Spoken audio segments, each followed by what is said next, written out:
Olá pessoal, sejam muito bem-vindos para mais um vídeo. Hoje nós veremos operações entre conjuntos.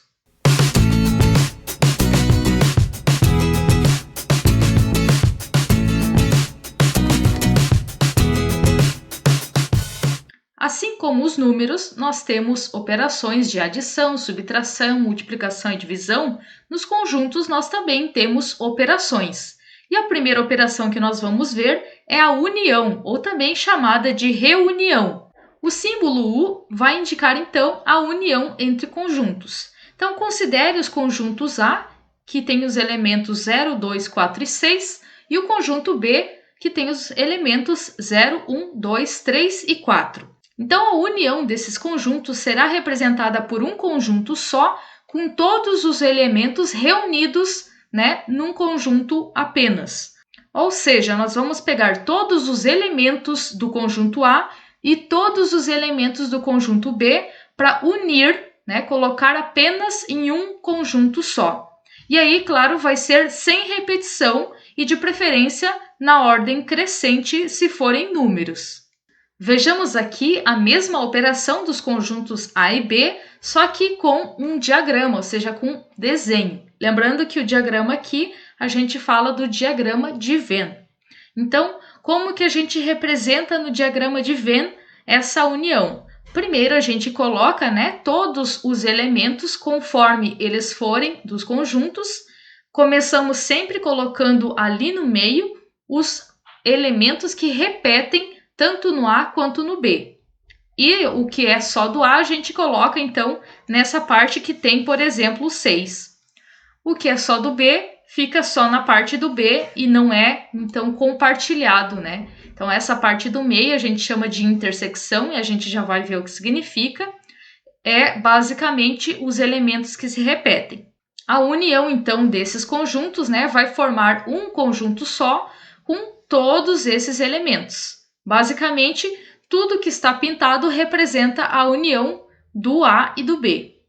Também temos a intersecção de conjuntos, que é, então, um conjunto formado com os elementos que repetem no A e repetem no B. Ou seja, são os elementos comuns aos dois ou mais conjuntos que a gente estiver falando. Então, considerando os mesmos conjuntos anteriores, o símbolo da intersecção vai ser o U virado para baixo. Então, a intersecção do A e do B seria o 0, o 2 e o 4, já que no A e no B tem o 0, tem o 2 e também tem o 4. Os outros elementos não se repetem nesses dois conjuntos. Então, a intersecção basicamente são os elementos que repetem. Observe aqui, então, o diagrama de Venn. Só essa parte do meio, que é a parte onde tem elementos repetidos, comuns do A e do B, que representa, então, a intersecção. Nós também temos outros casos de intersecção.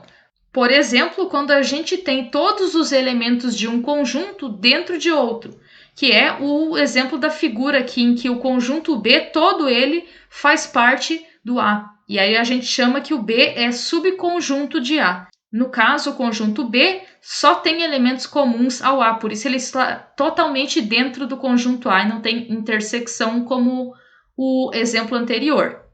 E também tem um terceiro caso, que é quando os conjuntos não têm nenhum elemento em comum. Então, o resultado disso vai ser um conjunto vazio, que é o símbolo aqui da bolinha com risco, Ou também podemos colocar duas chaves e nada entre elas, simbolizando, então, o conjunto vazio. Então, quando não tem nenhum elemento em comum, não tem intersecção, a gente diz que A e B, os conjuntos são disjuntos.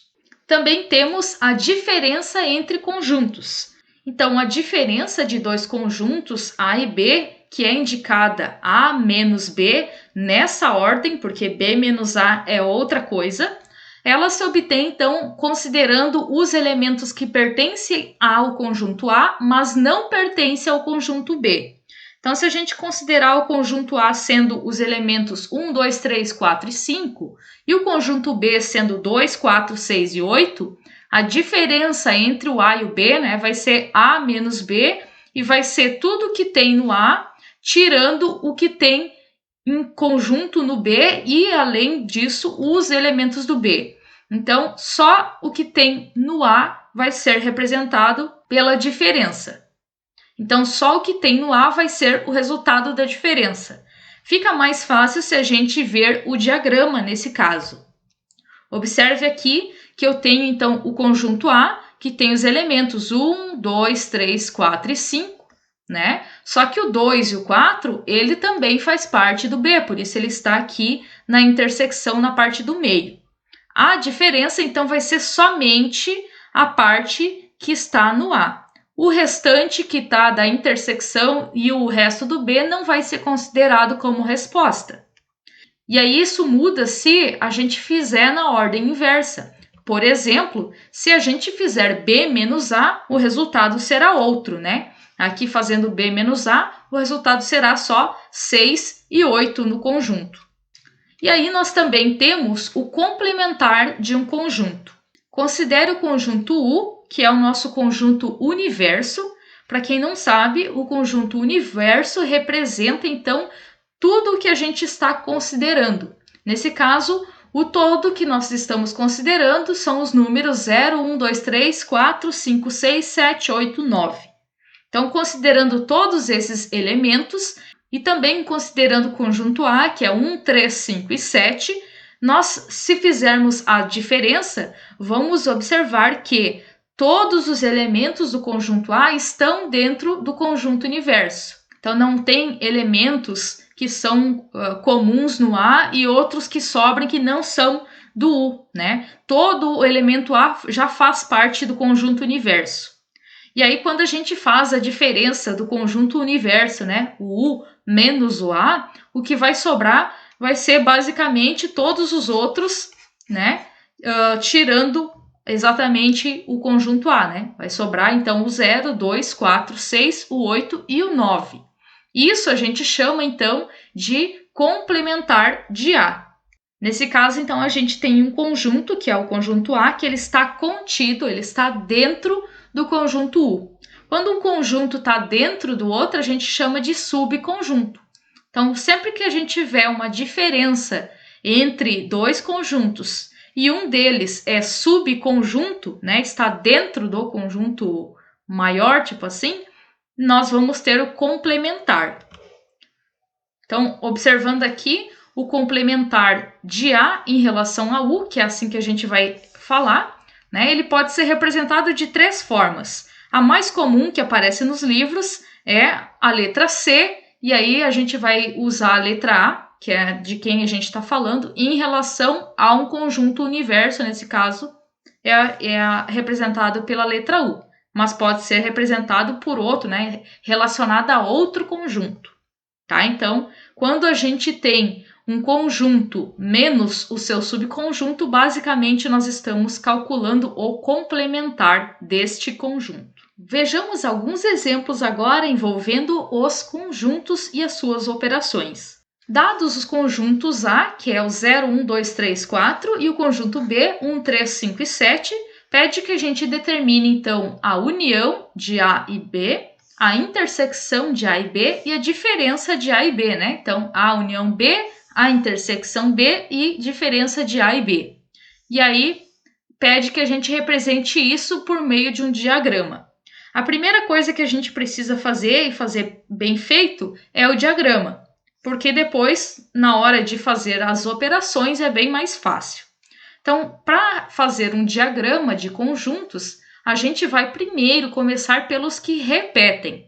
Então, no conjunto A, nós temos o 1 e no B também. Esses que repetem, nós vamos colocar no meio. Então, o 1 vai aqui no meio, na interseção. Depois o 2 não repete, o 3 repete, então ele também vai aqui no meio. O 4 não repete, o 5 e o 7 também não. Então agora a gente vai colocar os conjuntos que são só do A.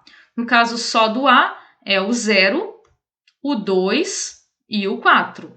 Só do B nós temos o 5 e o 7. Né? O 3 já está ali no meio que repete com o A. Tá? Então, assim vai ser o nosso diagrama para qualquer operação. Depois a gente vai ver então, como que a gente monta, né, o resultado de cada uma. Aqui, então, eu coloquei representando cada uma das operações. No caso, essa que está toda pintada é A união B. Então, o resultado disso vai ser esses elementos todos em ordem crescente de preferência para ficar organizado. Então, é o 0, o 1, o 2, o 3, o 4, o 5 e o 7. Então, basicamente, a gente escreveu todos os elementos sem repetir. Isso é a união. A intersecção vai ser só os elementos que repetem. Então, A intersecção B vai ser o resultado 1 e 3. E a diferença, no caso, era A menos B, vai ser só os que são do A e tira os que são do B. Esses que estão no meio também são do A, porém, eles também são do B. Então, esses não entram na nossa conta. Por isso está pintado de roxo. Só o 0, o 2 e o 4, que são a diferença de A e B. Cuidado com a ordem na conta da diferença, né? Na operação da diferença, porque faz diferença. No nosso segundo exemplo, nós temos um problema dizendo, então, que uma determinada empresa de perfume deseja saber como está o consumo de seus produtos. E assim ela fez uma pesquisa de mercado para levantar quantas pessoas consomem o seu produto, que é representado pela letra P, e quantas consomem o produto da sua principal concorrente, que é representada pela letra S. Os dados obtidos nessa pesquisa, então, são representados aí nessa tabela. E aí pergunta quantas pessoas foram consultadas nessa pesquisa. O primeiro impulso de todo aluno que está começando a estudar isso é pegar todos os números e somar. Porém, aqui a gente tem consumidores que consomem os dois produtos ao mesmo tempo. Então, se você somar tudo, você vai estar contando as pessoas duas vezes. Por isso, você precisa dos conjuntos. Vamos ver como faz isso. O primeiro passo é começar pela intersecção, que é pelas pessoas que consomem os dois produtos. Nesse caso, então, pelo 50, que são as pessoas que consomem tanto o produto S quanto o produto P. Então, vamos colocar aqui no meio o 50. Note que o 50 faz parte tanto do S quanto do P. Então, dessas 210 pessoas que consomem o S, 50 já estão aqui. Então, a gente vai ter que tirar dessas 210 os 50. Então, na verdade, só consomem o produto S 160 pessoas. Das 180 que consomem o produto P, 50 já estão aqui no P. Então, a gente tem que tirar 50 de 180, que vai ficar 130. E a gente tem também pessoas que não consomem nenhum desses produtos. Então, elas vão ficar aqui fora dos dois conjuntos, né? Porque elas não consomem nenhum dos dois. Então, nós podemos somar as pessoas que consomem o produto S, que é 160, mais as pessoas que consomem os dois produtos, mais as pessoas que consomem só o produto P, e mais as pessoas que não consomem nenhum, porque elas participaram da pesquisa também, disseram que não consomem. Então, ao todo, participaram dessa pesquisa 380 pessoas. No nosso terceiro exemplo, nós recebemos dois conjuntos e pede que a gente calcule a união e a intersecção desses conjuntos. Porém, os conjuntos já não estão por extensão, né? Eles estão na forma de compreensão, que, como nós vimos, é quando um elemento, que, como nós vimos, é quando um conjunto é representado por uma característica, né, dos seus elementos. Então, nesse caso, a gente vai primeiro escrever esses elementos, né, para entender que elementos são esses. Então, no conjunto A, nós temos que são números que pertencem ao conjunto N, ou seja, aos naturais, e são números pares.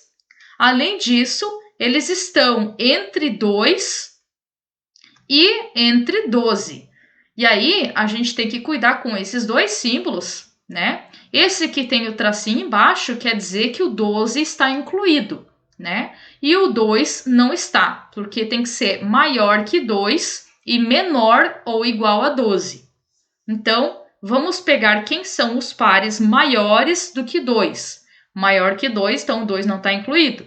Vai ser, então, o 4, o 6, o 8, o 10 e o 12, né? Porque pode ser menor ou igual a 12. E no conjunto B, nós temos elementos também que pertencem aos naturais, só que esses elementos são divisores de 6. Ou seja, são números que podem dividir o 6 e que dá resultado exato.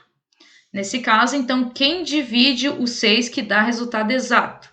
Nós temos o 1, o 2, o 3 e o 6.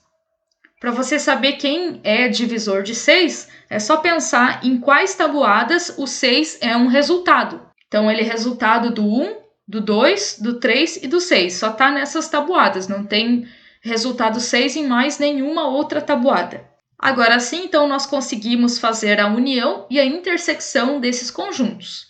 Para fazer a união dos conjuntos, né, basta a gente escrever todos os elementos em ordem crescente. Então, vai ser o 1, o 2, o 3, o 4, o 6, o 8, o 10 e o 12. A intersecção, como nós já sabemos, são os elementos que estão repetindo no A e no B. Então, nós temos repetição aqui somente do elemento 6.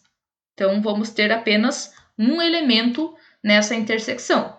No exemplo 4, nós temos, então, 3 conjuntos, e aí pede, no primeiro exemplo, para a gente fazer a união dos 3 conjuntos. No primeiro exemplo, nós podemos já fazer um resultado com todos os elementos, né? Porque aqui não temos parêntese como no exemplo B. Então, basicamente, nós vamos juntar todos os elementos num conjunto só. O 1, o 2, o 3, o 4 e o 5. Então, todos os elementos do A, do B e do C em ordem, sem repetir. No item B, então, a gente tem A intersecção e aí entre parênteses B união C. Então, primeiro nós vamos começar pelos parênteses, assim como nas expressões numéricas. Nós vamos deixar, então, o A intersecção esperando. E vamos ver, então, qual é a união de B com C. Basicamente, nós temos, então, os números 1, 2, 3 e 4 nessa união, né? Que é juntar, então, o B e o C num conjunto só. O conjunto A, né? É o 1 e o 5. Até vou trocar aqui o A por 1 e 5 para a gente enxergar eles. Então, agora que a gente tem os conjuntos A e a união do B e do C, a gente tem que ver o que repete. Nesse caso, então, a intersecção, né, desses dois é apenas o elemento 1. Então, esse é o nosso resultado. No nosso último exemplo, nós temos então um problema dizendo que dos 650 alunos matriculados em uma escola de idiomas, sabe-se que 420 cursam inglês, 134 cursam espanhol e 150 não cursam inglês nem espanhol. Então, eles devem cursar outro idioma. Determine o número de alunos que, e aí nós temos 5 opções, 5 alternativas que nós vamos ter que responder cada uma delas. Então, temos que descobrir quem cursam inglês ou espanhol, inglês e espanhol, e apenas inglês ou apenas espanhol. Então, para resolver isso, a gente vai fazer um diagrama primeiro, né? O I, então, representa os alunos de inglês, o E, o de espanhol. Então, a gente sabe que o total de alunos é 650. A gente sabe também que não cursam nenhum desses idiomas, 150 alunos. Então, esse é o valor que vai aqui fora dos 2 círculos que representam os idiomas, né? Fora por quê? Porque não é nenhum desses idiomas que eles cursam. Então, para responder a primeira pergunta, né, o primeiro item, basta que a gente pegue o total de alunos e tire a quantidade que não cursa nenhum desses 2 cursos, né? Porque tirando os 150, vai sobrar então a quantidade de pessoas que cursam ou inglês ou espanhol. Então, fazendo 650 menos 150, nós sabemos então que são 500 pessoas que cursam inglês ou espanhol. Agora a gente precisa saber quantos cursam inglês e espanhol. Para saber isso, a gente vai juntar então os valores de inglês e de espanhol. E aí a gente sabe que vai dar 554. Só que a gente sabe que são 500 pessoas que cursam esses dois cursos. Então, esse excedente são as pessoas que cursam os dois cursos, tanto inglês quanto espanhol. Então, basta fazer, então, 554 menos 500 e nós sabemos que 54 pessoas cursam os dois idiomas. E aí já sabemos a nossa intersecção nesses conjuntos aqui. Agora, no item C, pede que a gente descubra quantos cursam espanhol e não cursam inglês. Aí é fácil, né? Porque a gente só precisa pegar, então, os valores que tem em espanhol. A gente sabe que são 134, mas já tem 54 pessoas no círculo ali, no conjunto dos que cursam espanhol. Então, a gente precisa tirar esses 54, né? Para não contar duas vezes. E aí, fazendo 134 menos 54, nós vamos descobrir, então, que 80 pessoas cursam apenas espanhol. Então, já respondemos o item C. E aí, para saber quantos cursam somente inglês, é a mesma estratégia, né? Nós fazemos, então, 420 menos os 54 que já tem ali. Então, quer dizer que são 366 pessoas que só fazem inglês. E aí, como ele está pedindo no item C apenas inglês ou apenas espanhol, nós vamos juntar esses dois valores. Ou seja, são 446 pessoas que cursam apenas inglês ou apenas espanhol.